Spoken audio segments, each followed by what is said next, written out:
प्रस्तुत प्रवचन रूपी सेवेकरता निवडलेला अभंग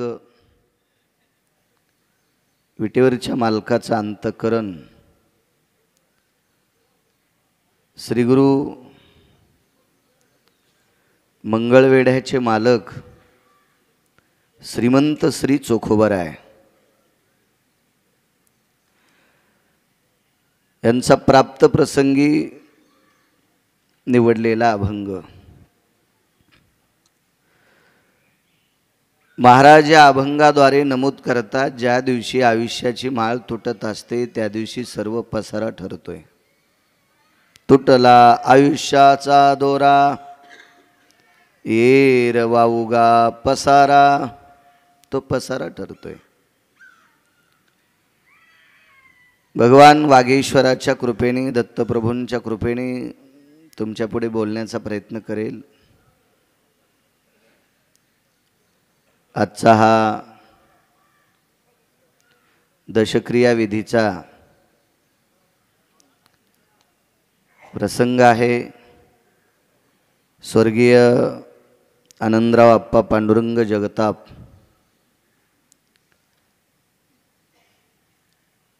विश्वाच्या मालकाचा संदेश आला, दक्षिणेच्या मालकाचा, आणि स्वर्गीय आप्पांना इहलोकातली यात्रा सोडावं लागली। उपजल्या पिंडा मरण सांगाते, आपला जन्म मृत्यू लोकात झालाय, याच्याकरता प्रत्येकाला जावंच लागतं। आया सो एक दिन आना पडेगा, किराए का घर तो खाली करना ही पडेगा। आपण किरायाने घेतले।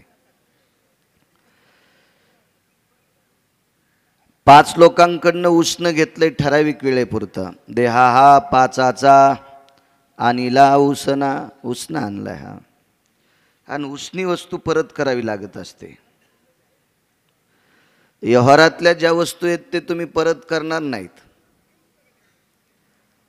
काही माणसं आडदांड असतात, आरेराईतले असतात, तरेबाजीतले असतात, स्वतःच्या शक्तीचं पैशाचं बळ दाखवून एखादी वस्तू परत करणार नाहीत। मी देणार नाही त्याला, तो काय करील माझं, हा झाला बाकीच्या व्यवहारातला प्रश्न। पण हे 5 लोकांकडनं घेतलेलं शरीर हे द्यावंच लागतंय, कारण पंढरीतल्या मालकाने आणि काशीतल्या मालकांनी अशा माणसाकडं सांभाळायला दिले की त्याच्यासारखा रगील जगात कोणी नाहीच, तो दक्षिणेचा राजा आहे। देह हे काळाच्या स्वाधीन केले, आणि काळाला, त्या यमाला नाही त्या यमाशी करुणा। एखाद्या व्यक्तीचं आयुष्य संपल्याच्या नंतर काही काम शिल्लक आहे का, त्यामुळं काही अडतंय का, काही प्रापंचिक लोकांची नड भागत नाही का, याचा काही विचार यमाला नसतो। यमाला एकच कळतंय, फक्त आयुष्य संपलंय, आता घेऊन जायचंय। तुम्ही मी ठराविक वेळेपुरतं दुःख व्यक्त करणं, माईकवर बरेच लोक बोलत असते श्रद्धांजलीच्या बाबतीत, ते गेले, ते असे झाले, ते आमके झाले, ते तमके झाले। एक सूचना लक्षात असावी, या मृत्यूलोकामध्ये जीवदशेला आलेल्या प्रत्येक व्यक्तीला जावंच लागतंय। एखादे महाराज असतील, ते काही सात्विकपणामध्ये भावप्रदर्शन करीत असतील, तो भाग चुकीचा आहे। कारण या मृत्यूलोकामध्ये विटेवरचा मालक जर जीवदशेला आला तर त्याला आणि आपल्याला नियम सारखे येतं।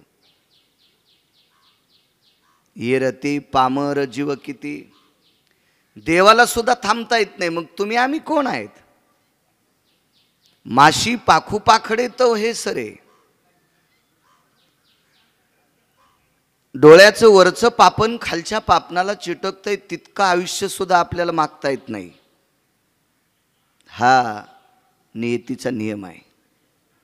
तद्वत न्यायानं आयुष्य संपलं आणि दक्षिणेच्या मालकाचा स्वर्गीय आनंदराव आप्पांना निरोप आला आणि त्यांना इहलोकातली यात्रा सोडावी लागली। आपल्या प्रापंचिक जीवनामध्ये, व्यावहारिक जीवनामध्ये फारसे निरोप येत असतात. एखाद्या घनिष्ठ पाहुण्याचं लग्न असेल, साखरपुडा असेल, वास्तू असेल, अजून काही कार्यक्रम असतील, बारसा असेल, असे खूपसे काही सुखद दुःखद निरोप येतात. कधी कधी आपल्या या प्रापंचिक व्यावहारिक जीवनामध्ये कामाची रेलचेल असली आबा की माणूस टाळतो, जाऊ द्या आता नाही शक्य आपलं जाणं, होऊ शकत नाही, अंतर दूर आहे, आपण टाळू शकतो हे निरोप. पण दक्षिणेच्या मालकाचा निरोप आत्तापर्यंत जगातल्या कुठल्याही विद्वानाला टाळता आला नाही, एक मुद्दा. दुसरी गोष्ट, पैशावाल्यांना सुद्धा टाळता आलं नाही. आपल्याकडे पैसे फार मोजके आहेत, असेल काही काहींना गर्व, पण त्यांचाही गर्व जिरायला पाहिजे की आपल्याकडं काही लोकांनी इतके पैसे नाहीतच.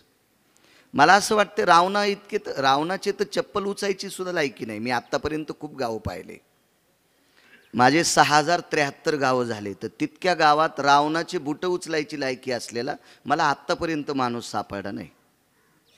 रावणाचे बुटं, इतकी प्रचंड श्रीमंत रावण होता, तर पैशानं त्यानं सुद्धा यमाला जिंकू शकलं नाही. फक्त रावण सांगतोय हा 6व्या क्रमांकाचा श्रीमंत होता. त्याच्या पाठीमागं जी 5 श्रीमंत होती ना, ती फारच मोठी श्रीमंत होती. त्याच्यातला 1 नंबरचा श्रीमंत कोण असेल तर राजा भरत होते. गुरुजी, भरता इतकं श्रीमंत कोणीच नाही.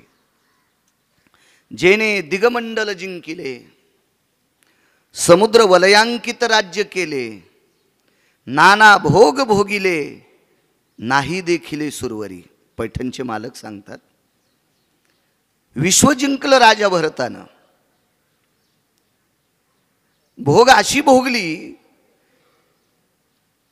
स्वर्गाच्या सुखाच्या कल्पना आपण मोठ्या लोकांकडनं ऐकतो. आळंदीतल्या मालकांनी नमूद करावं, देहूतल्या मालकांनी नमूद करावं, पैठणच्या मालकांनी नमूद करावं, नामदेवरायांनी नमूद करावं.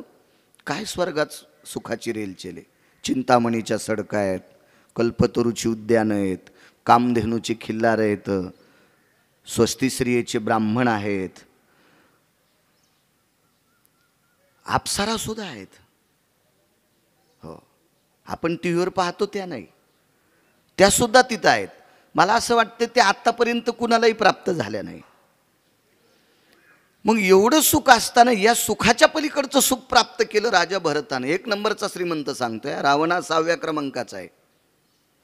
राजा भरताच्या कुठल्याच पासंगाला रावण पुरत नव्हता. आपल्याला जास्त रावणच माहीत आहे.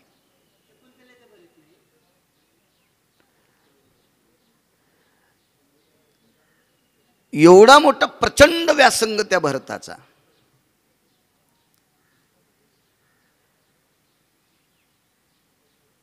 त्याही भरताला जावं लागलं. मोठी किती भरत लक्षात घ्या. आपण सर्वसामान्य माणसं आपलं कर्तृत्व, आपलं काम, आपल्या कार्याची पावती जर मोठी असेल तर त्या लोकांकडं मधमाशा जशा असतात मोहळाच्या पोळावर, त्या जशा आपल्या त्या पोळावर धावत येतात तशी माणसं त्याकरता धावतात. स्वर्गीय आनंदराव आप्पांकरता किती तुम्ही मोठी माणसं सर्व स्तरातली धावत आलात. हा आदरणीय स्वर्गीय आप्पांचा आत्तापर्यंतच्या वाटचालीचा हा तो पुरुषार्थ. तर मला सांगा, भरताचा पुरुषार्थ किती मोठा असेल. एक थोडासा सांगतो, 13 मुद्द्यापैकी एक मुद्दा मांडतो. राजा भरताने प्रजेवर असं राज्य केलं, आई आपल्या लेकरावर जितकं प्रेम करते त्याच्या कितीतरी पटीनं जास्त. कधी कधी आई लेकरू जर रडायला लागलं आणि तेच सारखं जर घेच म्हणत असेल तर तिला सुद्धा कंटाळा येतो. मारतो का रे बाबा, मी थकले रे, माझे हात थकलेत, माझी कंबर थकली, मी तुला किती वेळ कडेवर घेऊ रे. जन्मदाती आई सुद्धा एखाद्या वेळेस असं म्हणू शकते. पण राजा भरत हे प्रजेसाठी तेवढा सुद्धा संकोच अंतकरणात नव्हता. म्हणून गुरुजी, राजा भरत गेल्याच्या नंतर या खंडाला भारत देश म्हणतात. संस्थितो भरताग्रो वात्सल्या तथा सुतवतस्तर्वा स्थितं उदातो आपाम पती निर्जया. सागराचं पाणी सुद्धा, लहरी सुद्धा कमी पडतात, इतकं प्रेम उदात्तांत करणाने राजा भरताने प्रजेवर केलं. म्हणून त्या भरत राजाचं नाव या खंडाला पडलं, म्हणून भारत देश म्हणतात.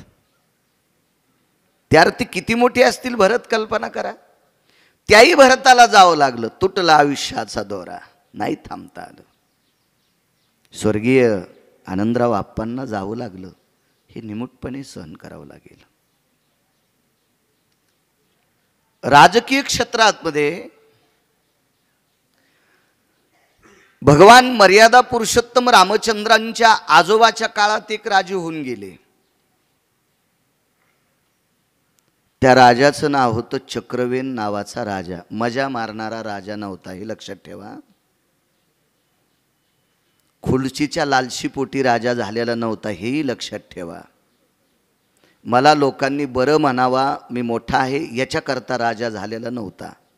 त्या राजाचं नाव आहे चक्रवेन नावाचा राजा. रामायणात बघायचं नाही बरं, दुसरीकडे बघा. हा चक्रवेन नावाचा राजा, मोजकं सैन्य त्याच्याकडे. पण या विश्वामध्ये पृथ्वीवर जेवढे देश आहे त्या सर्व देशातला प्रचंड श्रीमंत रावण, 6व्या क्रमांकाचा, त्या रावणानं गुडघे टेकून चक्रवेनाला नमस्कार केला आणि जयपत्र देऊन टाकलं. थोडासा मागचा विचार करा. राजा रावणाला बऱ्याच राजांनी जयपत्र दिले, मी तुम्हाला भिलोय, मी तुमचा आश्रित आहे. अशा बऱ्यापैकी राजांनी सांगितलं, माझं राज्य तुमच्याच कृपेने चालतंय, असं जयपत्र रावणाला देऊन टाकलं. द्वापार युगातला जर प्रसंग पाहायचा झाला तर 22,000 राजे एका राजाचे आश्रित होते. त्याचं नाव होतं जरासंध. हा मारल्याच्या नंतर संपूर्ण संपत्ती पांडवांना प्राप्त झाली. त्याचं नाव होतं जरा नावाच्या राक्षसनीनं ज्याचा सांधा जोडला त्याला जरासंध नावाचा राक्षस म्हणतात. याला आस्ती आणि प्राप्ती नावाच्या 2 मुली होत्या.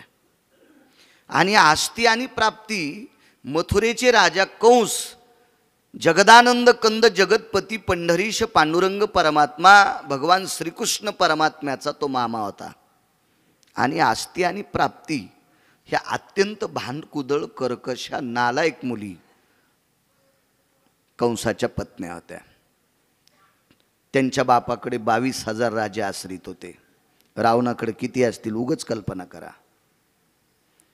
तुम्हाला एक सांगू का, आपल्या भारत देशातले पुराणातले मर्मज्ञ लोक ज्यानं वाचले का, ते भाटूर भुटूर लोकायला मोजितच नाही. ज्यांना आपलं पुराण माहीत नाही, आपली संत माहीत नाही, ते कोणाच्याही चपला उचलतील. असं समजायचं मालकानं सोडून दिलेली लापट कुत्रे आहेत. कधी कधी मोठ्यांचा आश्रय घेतला पाहिजे. एवढा मोठा प्रचंड श्रीमंत रावण, ज्याच्याकडे 127 विद्वान होते. 127 विद्वान. आतापर्यंत 127 विद्वान भरताच्या व्यतिरिक्त रावणाच्या व्यतिरिक्त कोण्याच राजाकडे नव्हते. महाराज छत्रपती शिवाजी महाराज सुद्धा रावणांचं चरित्र वाचायचे. त्यांना सुद्धा रावणाच्या बाबतीत हेवा वाटायचा की रावण तितका विद्वान होता. चुकला फक्त रावण एका गोष्टीत. रावणाच्या जीवनात 9 गोष्टीचा प्रघात झाला. त्याच्यातल्या 2 सांगतो. एक, रावण अतृप्त होता. म्हणजे 33 कोटी देवता बंदिस्त टाकल्या तरी त्याला असं वाटत होतं आता काय बंदिस्त करावं मी मोठं व्हावं. हे अतृप्त आत्मा. 2 एकरवाल्यानं जर 150 एकर जमीन घेतली ना मामुनी आबा, शांत बसावं का नाही? त्याला वाटते बंद शिवार मॅच घ्यावं आणि सगळ्या लोकांनी माझ्याकडे कामाला राहावं. याला अतृप्त आत्मा म्हणायचं. आणि विश्वाचा मालक एक असा मालक आहे, त्यानं आतापर्यंत संपत्तीच्या बाबतीत तृप्ती ही कोणाचीच होऊ दिली नाही. कुणाचीच होऊ दिली नाही. कुणाचीच नाही. तर रावणाची कशी? रावणाच्या 9 गोष्टीपैकी ह्या एक सिद्धांत.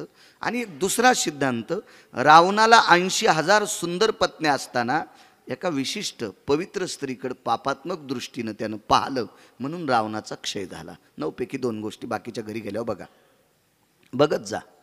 कारण तुम्ही जितकं घरी घरी अभ्यासतान का तितके आमची लोक सुद्धा नीट प्रवचनं, कीर्तनं, भागवत, रामायण सांगतील. तुम्ही सुद्धा अभ्यास केला पाहिजे.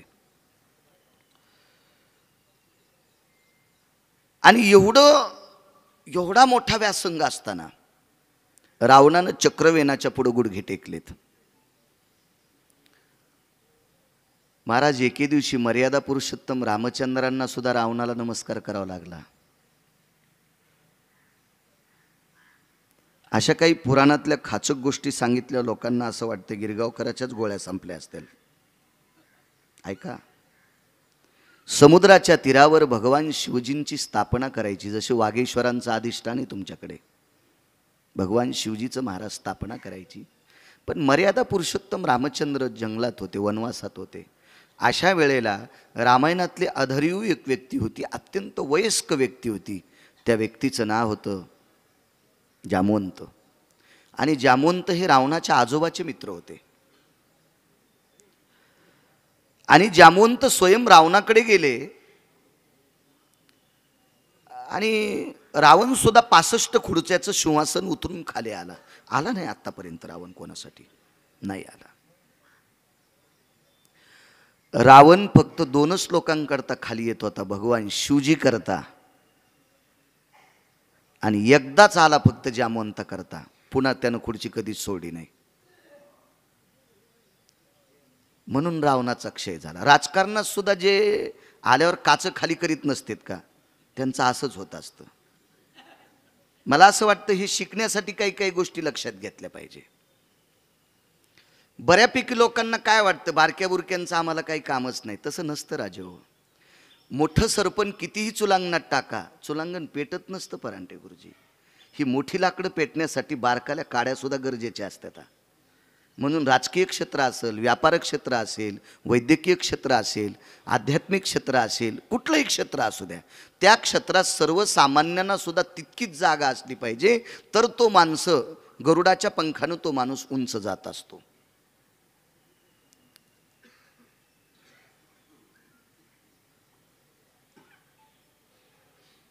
मर्यादा पुरुषोत्तम रामचंद्र गालाला हात लावून बसले, डोक्याला. जामवंताने विचारलं, प्रभू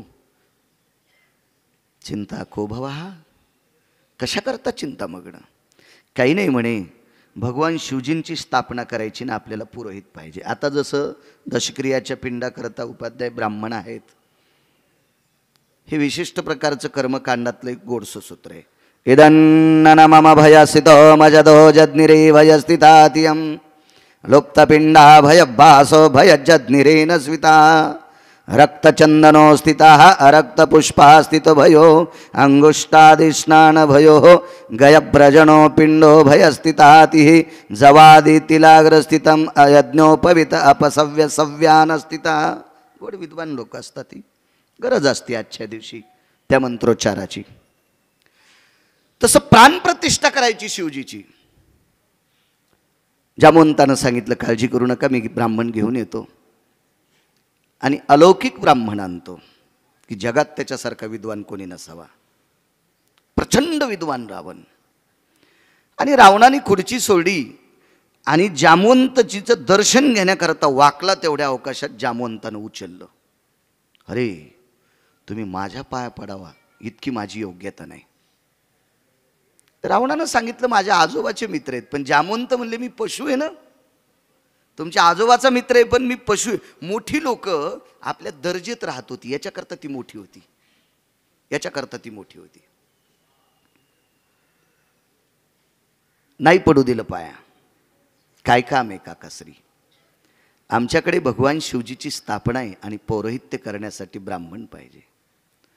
रावणानं सांगितलं, तुम्हाला स्थापना करायची, ब्राह्मणाची काळजी? माझ्यासारखा ब्राह्मण असताना कोणाला नेता? पण जामवंत थोडे खिन्न झाले. रावणाने विचारलं, तुम्हाला असं काही वाटतंय का मी काही तुम्हाला मागेल वगैरे? तो विषय नाही म्हणले, पण यजमान मर्यादा पुरुषोत्तम रामचंद्र आहेत. या यजमान मर्यादा पुरुषोत्तम रामचंद्र आहेत. आता रावण खिन्न झालाय. रावणाच्या लक्षात आलं, आपण पौरोहित्य करणार पण आपला यजमान आपला विरोधक आहे, कसं पौरोहित्य करायचं?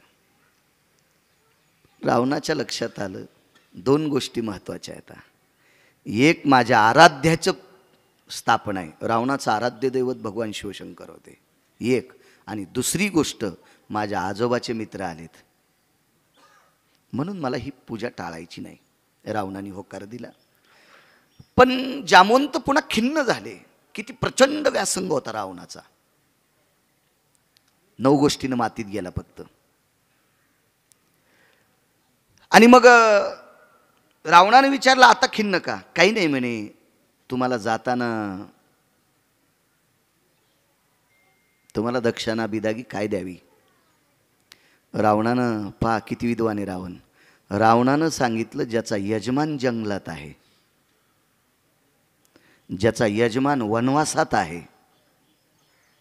त्याच्याकडनं दक्षिणा घेत नसतेत. हे विश्वात फक्त एवढं मोठ्या अंतकरणाने. बसा महाराज, बसा, बरे बसा, इथं समोर या, बसा या. हे फक्त रावणानेच पांडा पाडला.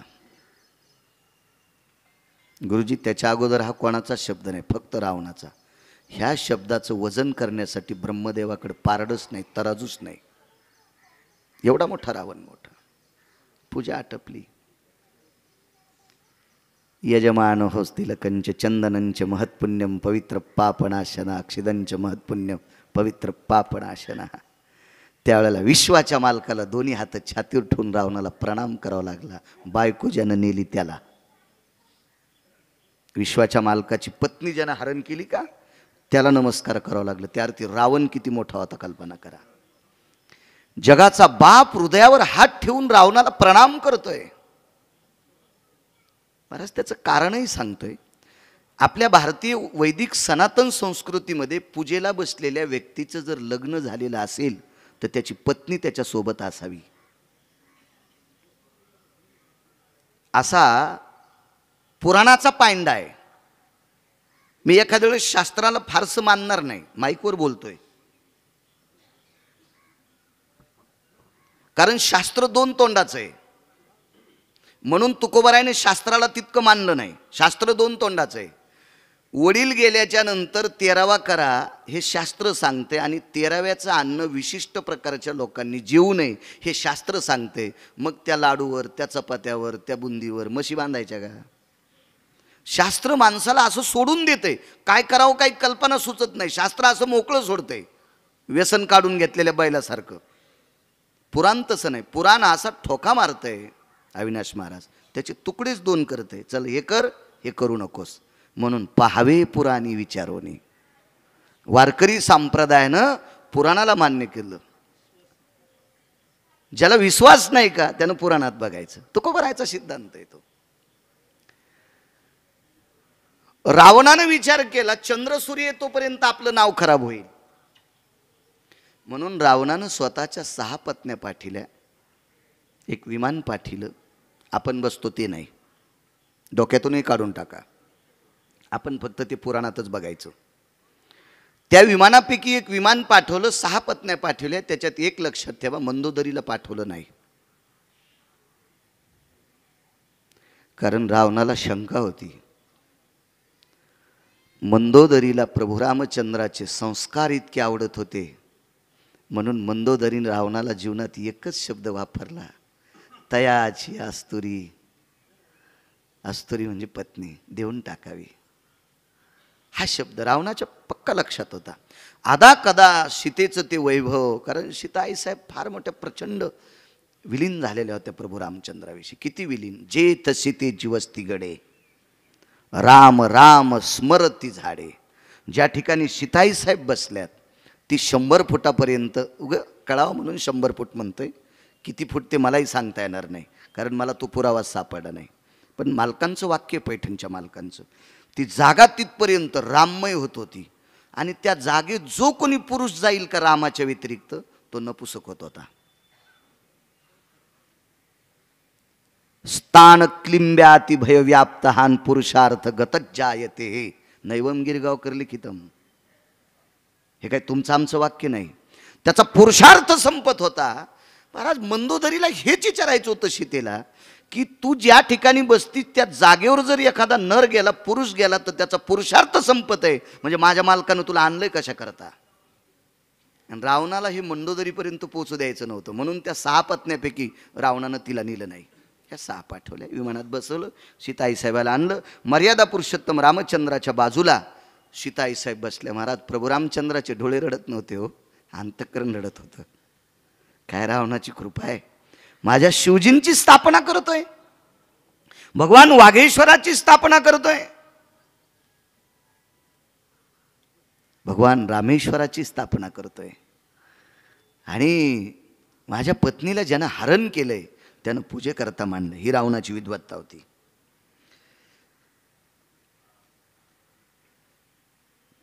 रावणाला 33 कोटी देवांचा राजा इंद्र, ज्याच्या गाडीला 222 दिवे आहेत. आपल्याकडे मंत्र्यांना एक एकच होता वाटते, आता तो पण नाही. 222 दिवे ज्याच्या गाडीला होते, तो 33 कोटी देवांचा राजा रावणाला प्रणाम करत होता. एक सोपी गोष्ट सांगू, मला जसा यजमानांच्या वतीनं महामुनी आबांनी हार घातला, तसा इंद्र रोज रावणाला हार घेऊन येत होता.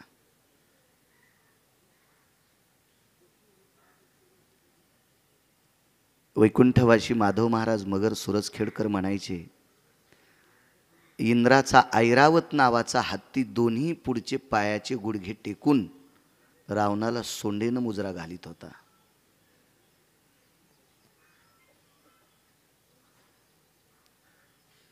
ही रावणाची अजून एक शक्ती पहा.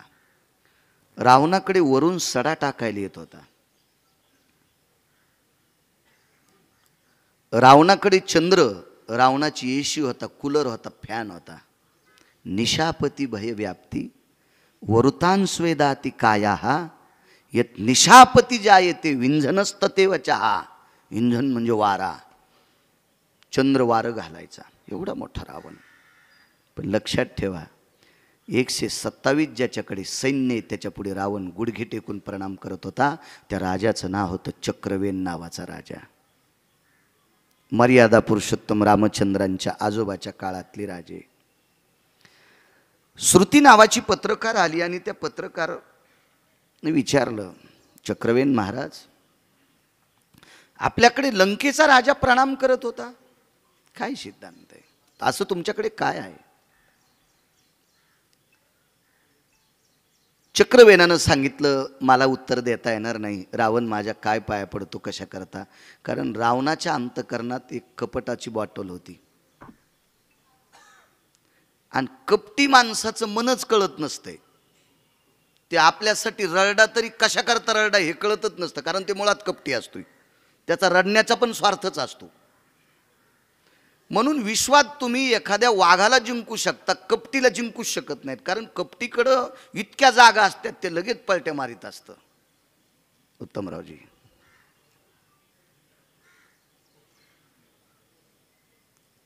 आणि रावणाकडं कापट्य होतं. रावणाकडं 6 लोक इतके कपटी होते की मर्यादा पुरुषोत्तम रामचंद्राचं हुबेहूब डोकं गेलं आणि सीतेच्या पुढं कापून ठेवलं. त्याच्यातून रक्तस्राव सुद्धा होतोय. सीतेनं स्पर्श नाही केला. रावणाच्याच लोकांनी गालाला हात लावल्याच्या नंतर खळी पडत होती. अहो, पुतळा तयार केलाय, पुतळा. आपण कपड्याच्या दुकानात पुतळे पाहतो, हुबेहूब माणसांसारखे, महिलांसारखे दिसतात, पण जर त्यांना स्पर्श केला तर ते काठीण्य आहे ना, त्याच्यामध्ये ते जड आहेत ना. तर रावणाकडं 6 कपटीपैकी एक इतका मायावी कपटी होता की त्याने हुबेहूब चेहरा केला. ह्या चेहऱ्याला बघून जगज्जननी सुद्धा थकीत झाली. पण त्या एकच चूक केली त्या कपटीनं की प्रभू रामचंद्राच्या डोळ्यातून एक पाण्याचा थेंब असा गालावर आलता.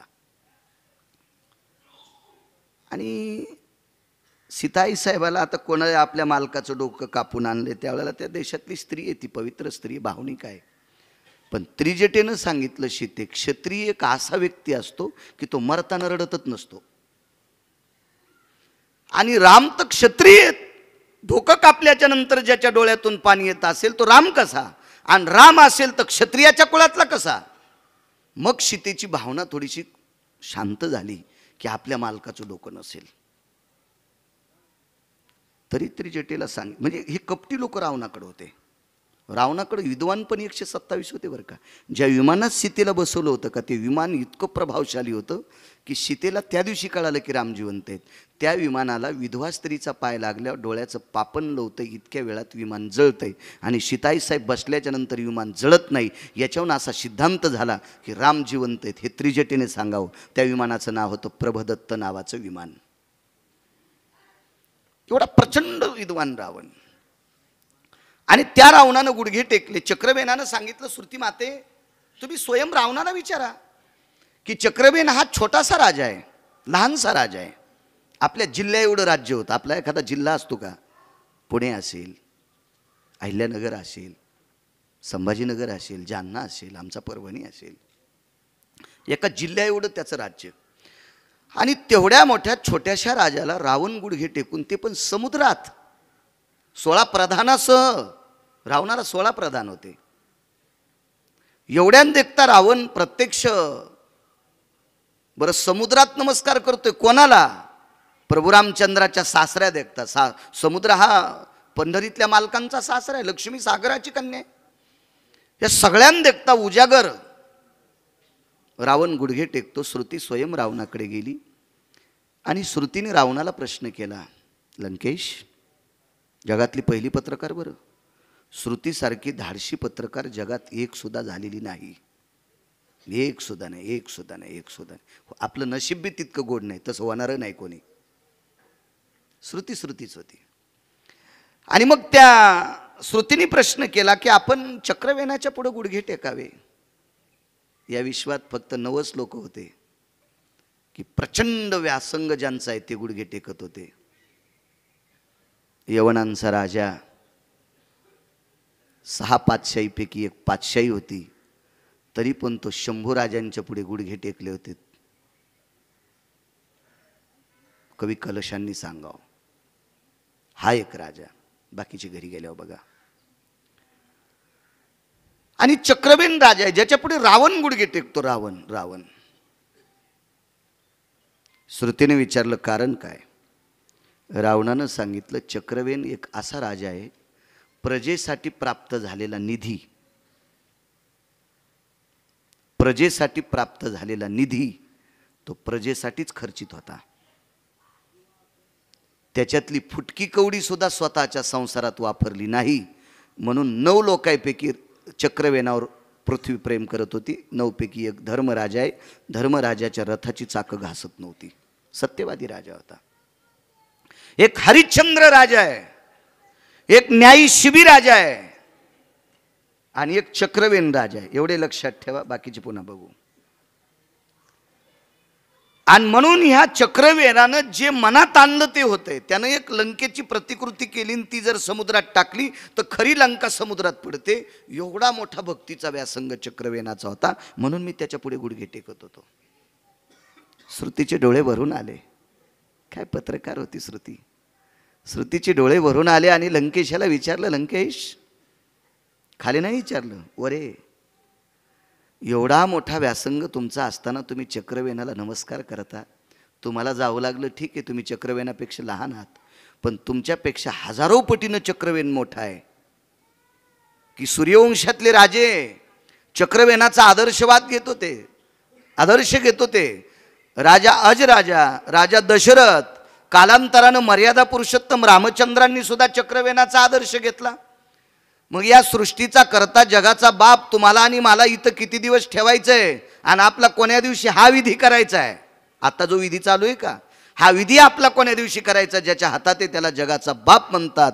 तो जगाचा बाप सुद्धा चक्रवेनाचा आदर्श घेत होता. राजे हो, त्या चक्रवेनाला सुद्धा थांबता आलं नाही. तुटला आयुष्याचा दोरा, येर वावगा पसारा. त्या चक्रवेनाला सुद्धा जावं लागलं. कल्पना करा, त्याच्या चक्रवेनाच्या जर आयुष्याची माळ तुटली असेल तर स्वर्गीय आनंदराव आप्पा, पांडुरंग जगताप यांच्याही आयुष्याची माळ आज 10 दिवसापूर्वी तुटली. हे निमूटपणे मान्य करावं लागेल. गोडसा व्यासंग त्यांच्या जीवनात. या विश्वातली सर्वात मोठी स्वायत्त संस्था, जिचा नियम, जिचा विचार, त्या संस्थेने घेतलेला निर्णय देशाच्या पंतप्रधानाला, राष्ट्रपतीला मान्य करावं लागतं. अशी स्वायत्त संस्था एकच आहे, तिला ग्रामपंचायत म्हणतात. आणि त्याही आधिपत्यामध्ये स्वर्गीय आनंदराव आप्पा गोडसं जीवन जगले. सामाजिक क्षेत्रात, शैक्षणिक क्षेत्रात शेतीशी नाळ असलेलं कुटुंब. आयुष्याची माळ तुटली, इहलोकातली यात्रा सोडावं लागली. या विश्वात फार फार फार आपण किती काही बसू शकत नाहीत त्यांच्या पासंगाला, तीही लोक जात राहिली. संतांचा जर व्यासंग पाहला तर विश्वाचा बाप त्यांच्या पुढे नमतो, त्यांनाही थांबता आलं नाही.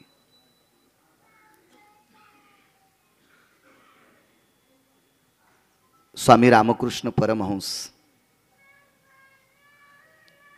महाराज जे सिद्ध पुरुष होते. स्वामी रामकृष्ण परमहंस एका घरी गेले. आता जे बाळ रडतंय का, असं एक बाळ रडत होतं. थोडा वेळ नाही, 7 वर्ष झाल्यापासून 7 वर्ष अविनाश बुवा रडत होतं. झाल्यापासून 7 वर्ष सारखं रडायचं. नाना प्रकारचे वैद्य पाहिले, हाकीम पाहिले, जोगी पाहिले, राजवैद्य पाहिले. म्हणजे पूर्वीच्या काळात डॉक्टरला वैद्य म्हणायचे. आजही वैद्यकीय क्षेत्र म्हणतातच ना. ही सगळी काही पाहिली, पण त्या मुलीचा आजार जात नाही. रामकृष्ण परमहंस ज्या वेळेला तिथे गेले आणि तिच्या जिभेला फक्त नुसतं बोट लावल्याबरोबर डोळ्याचं पापण खालच्या पापणाला चिटकतंय, एवढ्या टायमात 7 वर्षाचा आजार नाहीसा झाला. रामकृष्ण परमहंस यांचे शिष्य स्वामी विवेकानंद महाराज, एवढा मोठा 7 वर्षाचा आजार स्वतःच्या भक्तिसूत्रावर दिली चाली वाचा आणि शय मागिल्या तपाचा, स्वतःचं पुण्य वंजळभर त्या मुलीसाठी सांडलं आणि त्या कुटुंबातल्या लोकांचा त्रास मुक्त केला. ही ज्यांच्यात ताकद आहे ते रामकृष्ण परमहंस, त्यांनाही थांबता आलं नाही. तुटला आयुष्याचा दोरा, येरवाउगा पसारा. या भारत मातेत, या पवित्र महाराष्ट्राच्या मातीमध्ये फारसा मोठा व्यासंग आहे. माझ्या जीवनात एक संन्यासी वाचले मी, मला पाहायला नाही भेटले. माझा 83चा जन्म आहे. ते अगोदर शिवस्वरूप झाले. त्या संन्याशाचं नाव आहे धीरजगिरी नावाची संन्याशी. हे कीर्तन ऐकायला बसले. ते कीर्तन महाराष्ट्राच्या मातीतील दर्जेदार वक्त्याचं कीर्तन होतं. कीर्तन कसं असावं, कीर्तनाच्या मर्यादा काय आहेत अविनाश महाराज? आता सध्या वादळ सुटलेलं आहे आणि एक वादळाची चूक नाही हो. यांच्या आपल्या माझ्या कुठल्याही कीर्तनकाराच्या पुढं बसलेला 2% जो वर्ग आहे का, तो प्रचंड श्रीमंत चुकीच्या पैशानं झालेला आहे. म्हणून त्यांची जी चुकीची पैसे आहेत का, ते चुकीच्या नालायक लोकांकडे जातात. त्या महाराजाला दोष देऊ नका. ह्या 2% हरामखोरायला नरक आहे, हे मात्र लक्षात ठेवा. कारण माणसं इतके स्तुतिप्रिय झाले, इतके स्तुतिप्रिय झाले की त्यांना ते कीर्तन काय केलं ते काहीच नाही. फक्त माझी स्तुती, मला चोंबाळा. अरे तुला बायको नीट बोलत नाही आणि तुला चोंबाळल्याच्या नंतर तू आम्हाला पाकिट देतो, त्या पाकिटानं आमची आम्हाला हानीन त्या पाकिटाच्या बळावर. हे वक्त्यानं तरी थोडंसं ध्यानात ठेवलं पाहिजे. स्तुती एक अशी व्यक्ती आहे की स्तुतीचं लग्नच झालं नाही. गुरुजी स्तुतीचं लग्न झालं नाही का? कारण स्तुती संतांना आवडत नाही. पूज्यता डोळानं देखावी, स्वकीर्ती कानीनं ऐकावी, महत्व हरवी, चातुर्य लपवी, पिशेपण मिरवी आवडोनी. स्तुती संतांना आवडत नाही आणि स्तुतीला माझ्या तुमच्यासारखे येडपट आवडत नाहीत. म्हणून स्तुतीचं लग्नच नाही. आता स्तुती कुठे माहिती आहे का? वक्त्याच्या जिभेवर. माननीय, आदरणीय. अरे एकादशीच्या दिवशी धाब्यापुढे गाडी होती त्याची आणि त्याला तू कीर्तनात आदरणीय म्हणायलास, त्याला कीर्तनात माननीय करा. तू संसार तुझा खालून पेटन, खालून. रावणाचा वरून पेटला होता, तो खालून पेटन. मर्यादा आहेत आपल्याला महाराज, नियम आहे, नियम आहे. दर्जेदार वक्त्याचं कीर्तन चालू होतं. ते कीर्तन ऐकायला धीरजगिरी नावाचे संन्यासी होते. मला वाटतं मी घारगावलाही सांगितलं होतं. कीर्तनाची परंपरा होती, सूर्य मावळला की जय विठ्ठल घ्यायचं. आणि मग सूर्य मावळणार होता. धीरजगिरींच्या लक्षात आलं कीर्तन ऐकावं असं वाटते. मांडी खालचा चिमटा काढला आणि असा खटकन वाजिला. वाजल्याबरोबर त्याचा संकेत सूर्याला सांगितलं की लक्षात ठेव, मला कीर्तन ऐकायची ओढ आहे, मला भूक लागलेली माझ्या कानाला, थोडीशी दमधर. आता 4-2 पुस्तकं वाचलेली माणसं ही मान्य करा, नका करू. काय घेणे त्याच्यात, काय करू? आपल्याकडं अशी गावंढळ माणसं झालीत म्हणूनच धर्माला कलंक आहे. हो, तुम्ही बाकीच्या संस्कृतीत बघा, मुस्लिम बांधवामध्ये एकही त्यांच्या मौलानं सांगितलं की बरोबर सगळी माणसं ठामपणे निर्णय घेणार. आपल्याकडं नाना प्रकारचे दावा करायचाच कशाला, दाव्यानं होतंयच काय, वास्तूचा संबंधच काय? मंगळसूत्र घालायचंच कशाला? इचू बांधतो का गळ्यात बायकोच्या? असे नाना कुंकू लावायचंच कशाला? कपाळ काय गंध लावण्यासाठीच दिलंय का? मला असं वाटतं यांनी देवाला एक म्हणलं पाहिजे, मला जनावर कर, मला बैल कर, मला म्हैस कर, मला शेळी कर, मला मुंगूस कर, मला वाघ कर, मला सिंह कर, असं म्हणलं. आपण मानवी जीवनात आलोत ना, याच्याकरता आपल्याला नियम दिलेत. ते प्रत्येकाचा वेगवेगळा भिन्न भिन्न भिन्न भिन्न भिन्न विचाराचा पगडा आहे. आणि सूर्य थांबल्या गेला, कीर्तन आटपलं, सगळी माणसं जेवून आपोआपल्या घरी गेली. आणि कीर्तनकार होते श्रीगुरु ठाकूरबुवा. किती मोठी व्यक्ती असावा. आता उद्याला प्रस्थान आहे 19-20ला. देहूतल्या मालकाचं आणि आळंदीतल्या मालकांचं प्रस्थान, एक दिवसाचा फरक, एक आधी एक दुसऱ्या दिवशी. तर आळंदीतल्या मालकांचा अश्व रस्त्यानं जेवढी रिंगण होतेत का, त्याच्यापैकी एक रिंगण श्रीगुरु ठाकूरबुवाच्या समाधीपाशी होते. आळंदी ते पंढरी पालखी महामार्गावर श्रीगुरु ठाकूरबुवांच्या समाधीपाशी एक अश्वाचं रिंगण होतंय. महाराज ठाकूरबुवांचा अश्व एकादशीच्या दिवशी वैरण खात नव्हता. तुम्ही हरभऱ्याची डाळ ठेवा, तुम्ही गूळ ठेवा, तुम्ही मका ठेवा, तुम्ही काही ठेवा, तो एकादशीच्या दिवशी खातच नव्हता. महाराज श्रीगुरु ठाकूरबुवाची परंपरा, त्यांचा घोडा ज्या दिवशी पाण्याला किंवा चाऱ्याला तोंड लावित नाहीत ते त्या दिवशी एकादशी धरत होते. ते पंचांग पाहतच नव्हते. आपलं कधी कधी तरी चुकतंय. मी पाहुण्यांकडे चहात बिस्किटच खाल्लं, माझी एकादशी सुटली. बैल आहेस का तू? तुला कसं काय कळलं नाही आजची एकादशी? नाही, पाहुण्यांकडे बिस्किटच खाल्लं. काय येडपट आहे का तू? काय कोंबडी आहे का काय? कुठं वीज खायला आणि चुची लावायला? मूर्खपणा आहे ना. आपण बुद्धिजीवी माणसं असताना असं चुकतो. लक्षात घ्या, श्रीगुरु चातुर्मासी महाराजांची परंपरा फार मोठी परंपरा, 300 वर्षाची परंपरा, की ज्यांच्याकडे श्रीगुरु ज्ञानोबारायांनी प्रसादाचं पात्र दिलं. आज त्यांच्याकडे ते पात्र आहे. माऊली महावैष्णव ज्ञानोबारायांनी त्यांच्या पूर्वजांना लाडूचं पात्र दिलं. ते पात्र अजून त्यांच्याकडे आहे, ते मंदिरात होतं. म्हणजे ज्यांच्याकडे प्रत्यक्ष समाधीधन ज्ञानोबाराय सुद्धा प्रसादाचं पात्र देतात. ती परंपरा किती मोठी असेल कल्पना करा ना. आणि त्या परंपरेतलं डोंगरोजी नावाचं कुत्रं, त्या कुत्र्याचं नाव होतं डोंगरोजी. आपली परंपरा किती मोठी, कधी बी लक्षात ठेवलं पाहिजे. आपण किती मोठ्या परंपरेतले आहेत. 10-15 हजाराची गाडी घेतली, चावी हातात घेतली, फिरू लागला अशी, मी गाडी घेतली, सटकन चावी निष्ठली, दुसऱ्याच्या डोळ्याला लागली, झालं ते आंधळं. अरे 12 लाखाच्या गाडीत इतका फुगला, 25 लाखाच्या गाडीत तुला एवढा गग्गा आलाय. या देशातली संत विमानात बसत होती, विमानात, त्या पण ह्या टपऱ्या नाही. कृपया यात्रीगण ध्यान दीजिए, मौसम बहुत खराब है, पेटी बांध लो, असं विमान नाही. तुझं चित्रकुटी होनी येऊनी, मार्गी उद्धरिले शिमुनी, शरभंगू जाता विमानी, म्यारे प्रार्थोनी पुशिले. लावर चित्र सशे धरणाराची पोरगी ते विमान थांबवती. ते विमान मुनिश्री शरभंगूचं होतं. या शरभंगूच्या पायावर जगाचा पाप मर्यादा पुरुषोत्तम रामचंद्र लोटांगण घालीत होते. किती मोठी ही परंपरा आहे आपली.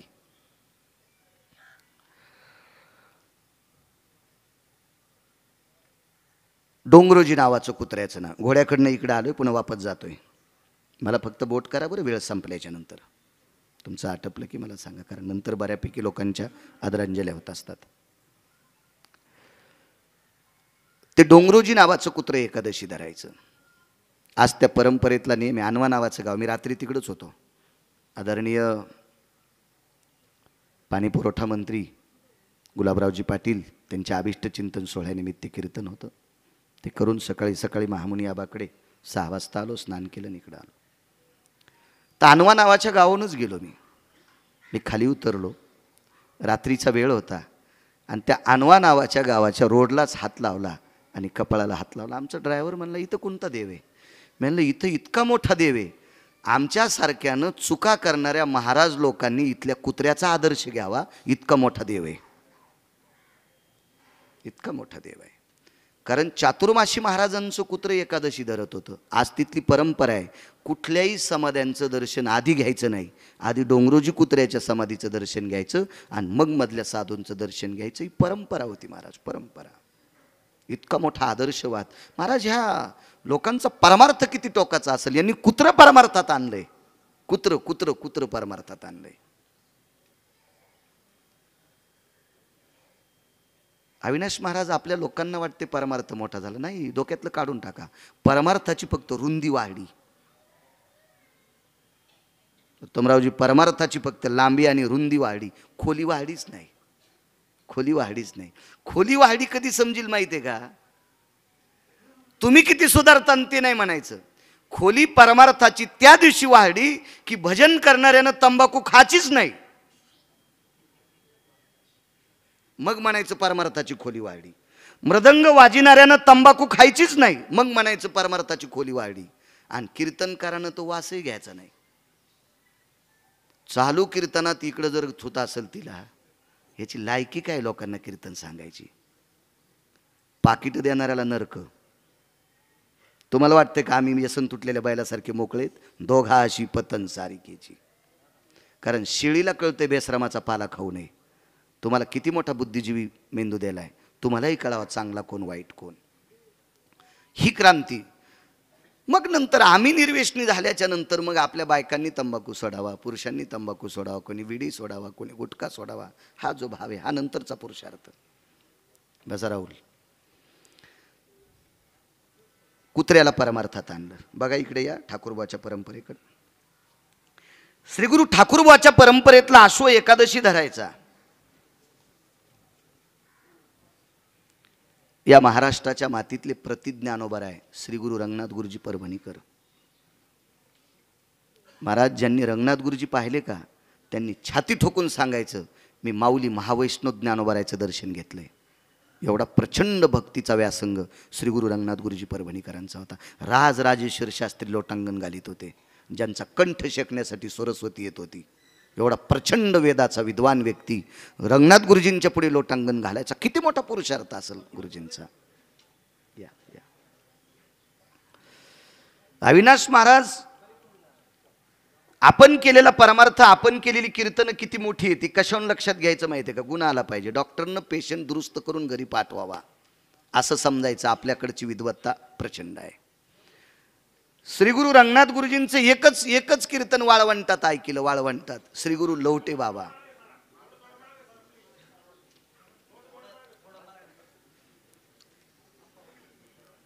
श्री गुरु लोटे बाबांचं, लोटे बाबांनी एकच कीर्तन ऐकलं श्री गुरु रंगनाथ गुरुजींचं. एकच एकच एकच एकच. बसा.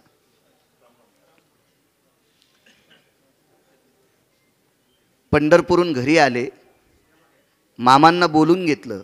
लोटे बाबा याच्याकरता म्हणते, त्यांच्या हातात फक्त तांब्या होता. त्यांनी एवढा मोठा सप्ताह केलता, एवढा मोठा सप्ताह. मला वाटतं 55 का 56 क्विंटल गावरान तूप पंक्तीला वाढायला होतं आणि कधी पैशाला हात लावला नाही. हीच लोक मोठी असतात. महत्व हरवी चातुर्य लपवी. हो. मामांना बोलून घेतलं आणि सांगितलं, मामा मला गुरुजींची सेवा करायची. मामा म्हणले, अरे तू लग्न केलंस? असू द्या म्हणले, मला फक्त हळदीचा डाग आहे, अजून पत्नीला स्पर्श नाही, तिचं लग्न कोणासोबत लावून द्या. ती बाई तयार झाली. मालकाचा स्पर्श नव्हता, फक्त हळद अंगाला होती.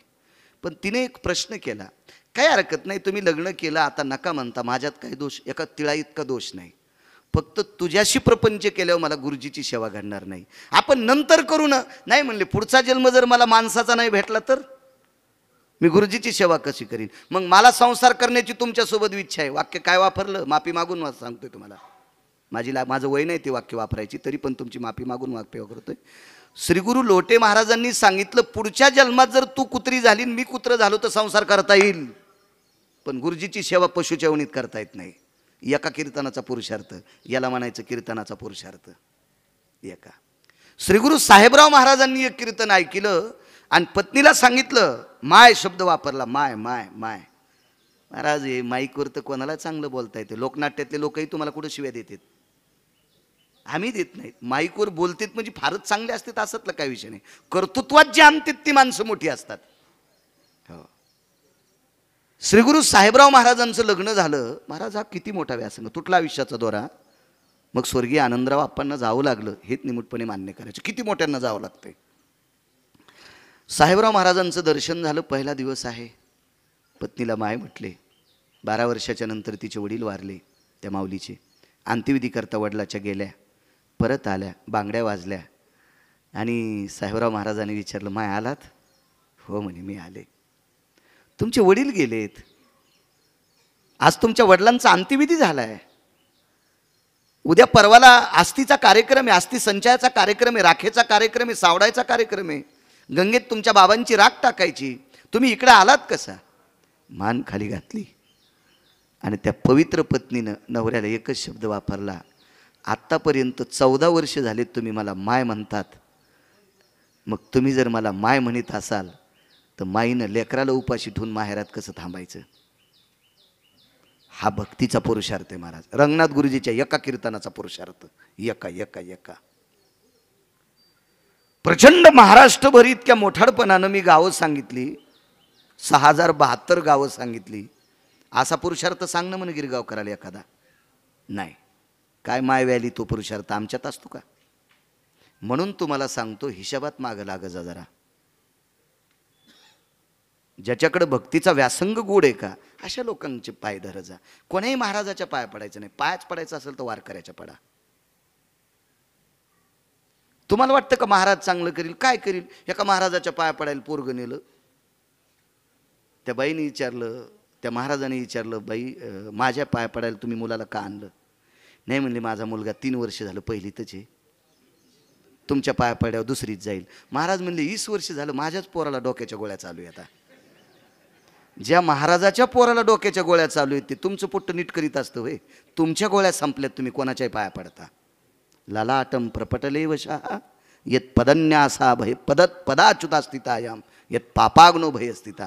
मूर्खांचं दर्शन घ्यायचं नाही, कारण त्याचे जे सेन्स असतात तुमच्या भाषेतले सांगतोय ते तुमच्या डोक्यात येत असताना आणि तुमच्या डोक्यातली सद्विचाराची बुद्धी मातीत जात असते. म्हणून पाया पडत असताना दर्जेदार व्यक्ती पाहायला पाहिजे. सगळ्यात मोठा मुद्दा आहे आपल्या आईवडिलांचं दर्शन घ्या. गेले असतील तर त्यांच्या प्रतिमेचं दर्शन घ्या. त्या प्रतिमा तुम्हाला आशीर्वाद देत असतील. तुका म्हणे पितृ आशीर्वाद देती आणि कल्याण विच्छिती तया कुळा. जो वाडवडीला आशीर्वाद देत असतात का, तो जगातला कुठलाही महाराज देत नसतो. हा श्री गुरु साहेबराव महाराजांचा पुरुषार्थ, हा श्री गुरु लवटे बाबांचा पुरुषार्थ, हा चातुर्माशी महाराजांचा पुरुषार्थ. कुत्रे एकादशी धरते. या इकडे ठाकूरबाच्या परंपरेत त्यांचं घोडं एकादशी धरत होतं.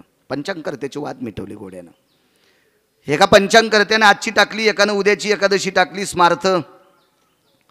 आणि भागवत एकादश असती, पण ती एकादशी तशी नव्हती. धरायची कोणी? संभ्रम पडला वारकऱ्यांचा. तो एकादशीचा वाद श्रीगुरु ठाकूर महाराजांच्या घोड्यानं मिटवला. आणि त्या ठाकूरबांचं कीर्तन ऐकायला धीरजगिरी नावाचे संन्यासी बसले. इथपर्यंत आलतो ना. धीरजगिरी नावाचे संन्यासी ते कीर्तन ऐकण्यासाठी बसले. आणि ठाकूरबांनी विचारलं, मला असा वेळ जास्त झाल्यासारखं वाटतं. तर ते स्मित हसले गालातली गालात. मोठी माणसं असतात महाराज, कमी बोलतात, काम जास्त असते. आणि धीरजगिरींनी सांगितलं, महाराज तुमची वाणी इतकी पवित्र होती, ती ऐकत असताना कितीतरी ऐकावंच वाटत होती. म्हणून मी सूर्याला थांबितलं, थांब. 1 तास 14 मिनिटं सूर्य थांबला. 1 तास 14 मिनिटं सूर्य थांबला. महाराज त्या धीरजगिरीची पॉवर किती असेल, अधिकार किती असेल. आणि हे धीरजगिरी ज्यांचं कीर्तन ऐकताना आनंदित झाले, त्या कीर्तनकाराचा दर्जा किती मोठा असेल. पण आज त्याही कीर्तनकाराला थांबता आलं नाही, या धीरजगिरीला सुद्धा थांबता आलं नाही. तुटला आयुष्याचा दोरा. महाराज ठाकूरबांची पत्नी चौघांच्या खांद्यावर असताना, अंत्यविधीला 3 देव होते, ब्रह्म विष्णू महेश, तिन्ही माणसाच्या रूपात होते. तिनं खांद्यावर असताना पाहिलं मृत्यूच्या स्वरूपात. आणि पण लक्षात घेतलं आपले पती आहेत का म्हणून असं डोकं उचलून पाहिलं. ते म्हणजे गिरिजा झोप ग, पड, जा आता परमपदाला, मी आहे तुझ्यासोबत. महाराज अंत्यविधीत नवऱ्याला बोलावा.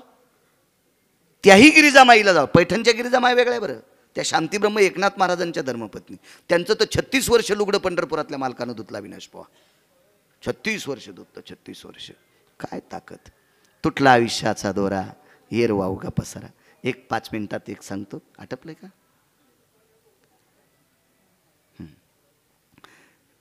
एक मुद्दा तुम्हाला 5 मिनिटात सांगतो. डोंगर शिळकी नावाचं एक गाव आहे मराठवाड्यामध्ये. तिथं धोंडू तात्या नावाची एक संत होऊन गेले.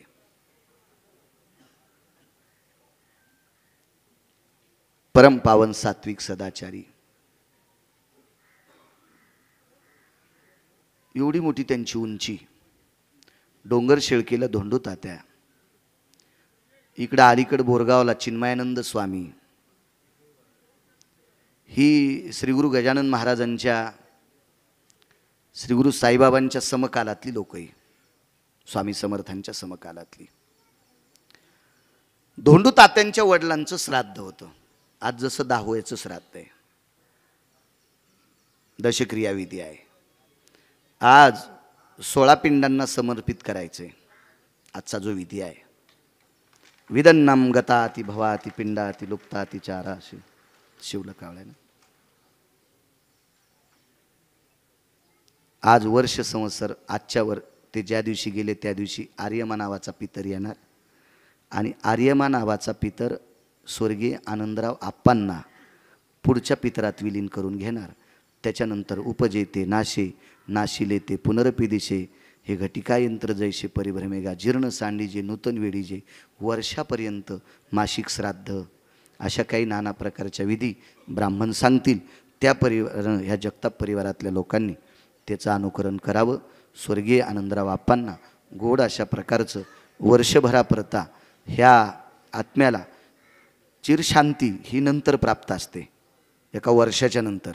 ज्याला आर्यमा नावाचा पितर ज्या वेळेला आपलंसं करतो का तिथून पुढे मग तिथे पुढचा पिंड, पण तोपर्यंत स्थित अवस्थेमध्ये पितृगयेला गोड अशा प्रकारचं अधिष्ठान स्वर्गीय आनंदरावांना प्राप्त हो अशी पितृगयेच्या चरणी प्रार्थना करतो आणि माझ्या वाणीला विराम देतो. पुंडलिक वरदा हरी विठ्ठल श्री ज्ञानदेव माऊली ज्ञानेश्वर महाराज, श्रीमंत श्री जगद्गुरु तुकाराम महाराज की, वाघेश्वर भगवान की, अवधूत चिंतन श्री गुरुदेव दत्त, छत्रपती शिवाजी महाराज की जय, श्री गुरु जोग महाराज की जय. विठाला विठाला विठाला विठाला विठाला विठाला विठाला.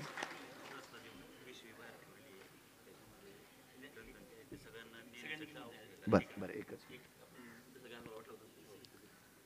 वाह माऊली का माझ्याशी संपर्क करत होते. आणि घारगावला जी कल्पना छानशी, भगवान वाघेश्वराचं चरित्र म्हणजे शिवलीला अमृत. जगदानंद कंद जगतपती विश्वाच्या मालकानी पंढरीश पांडुरंग परमात्म्यांनी ज्यांना डोक्यावर घेतलंय असे माझे काशी विश्वनाथ भगवान शिवशंकर माझ्या शिवप्रभूंचं चरित्र शिवलीला अमृत समोर पिशव्या ठेवलेल्या आहेत. प्रत्येकानं ज्याच्या घरी पहिलं असेल त्यानं नाही नेलं तरी चालतंय, पण शक्यतो घरी न्या. कारण आपल्या मुली, आपली मुलं, आपल्या घराण्यातल्या आपल्या महिला सोमवारी किमान 11वा अध्याय जरी वाचला तरी याचं एवढं मोठं पुण्य प्रदान होईल. आणि त्याच्यातलं पुण्य स्वर्गीय आनंदराव आप्पांना सुद्धा थोडंसं जाईल, कारण कर्त्याला सुद्धा त्याचं पुण्य असतंय. म्हणून हा शिवलीलामृत ग्रंथ आजच्या दशक्रिय विधीच्या निमित्तानं यजमानांनी समर्पित केलेला आहे. तो प्रत्येकाने जाता जाता त्याचा स्वीकार करावा अशी यजमानांच्या वतीनं विनंती आहे. आता विश्वात्मके देवे नंतर घ्यायचं. इदन्न मम भयपिंड भयव्याप्तिस्तथा यत्पुण्यकाला सर्वस्थितः आर्जवो दशक्रियाविधि समर्पिता तत्रातिजायते मिद्यकलासूत्रेषु यत गंगोदकं भयव्याप्तिनां पिण्डोदकभयस्थितः जवाग्रं तिलाग्र इति अक्षदास्तत्पुण्यायतिर्गतोर्पिण्डर्भयव्याप्तिः पुण्यकालायस्ततेव च नमः पार्वतीपते. हर हर हर महादेव. नंतर पसायदान होईल. बाकी